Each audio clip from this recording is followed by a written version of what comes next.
Bank earnings season kicking off this week. Citi and JP Morgan on deck for tomorrow. Many others as the week progresses. Jason Goldberg from Barclays joins us with a preview of what to expect.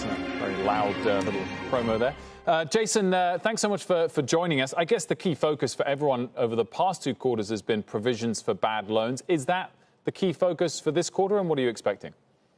Yeah, no, we do think credit quality will remain front and center. However, after significant loan loss reserve builds in the first half of the year, we set substantially lower reserve builds in the second half, and we do expect a sharp decline in loan loss provisions as loan losses, which we do expect to occur at some point, are likely to remain, relatively low in the near term, aided by forbearance programs and the fiscal stimulus that we've seen over the last several months.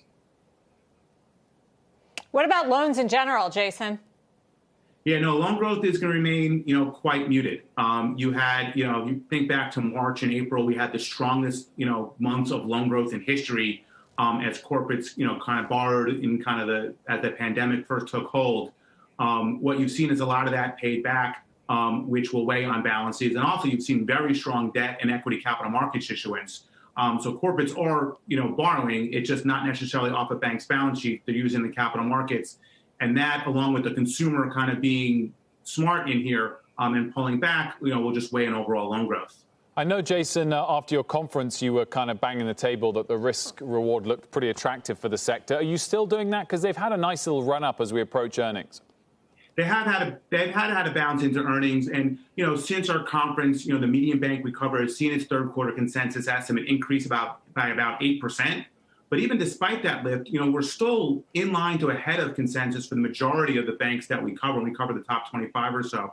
So we still think there's upside to numbers in here. And while the group has moved, the relative valuations in here are still quite attractive. You have, price to earnings, price to book multiples, in the bottom deciles that we've seen historically. And even with the lift, this still would be the worst year of relative bank stock performance on record. And we have data going back over 80 years. And just rounding it off, Jason, both Goldman and Morgan Stanley were up over 3% today on the eve of earnings season beginning. Does that make sense to you? Would you want to be long investment banks rather than commercial banks? Yeah, we are constructive. If you think about, the opening question, we were concerned on credit quality, and Goldman and Morgan have relatively less, credit quality concerns, just given their business models. And additionally, will benefit from the strong investment banking issuance we've seen. And then trading results, have been strong as well. And we think trends for both trading and investment banking fees, while good in 3Q, will also be kind of good into 4Q, as well as looking out. Jason Goldberg, thanks for joining us. Thank you, Sarah. On the banks, we appreciate it.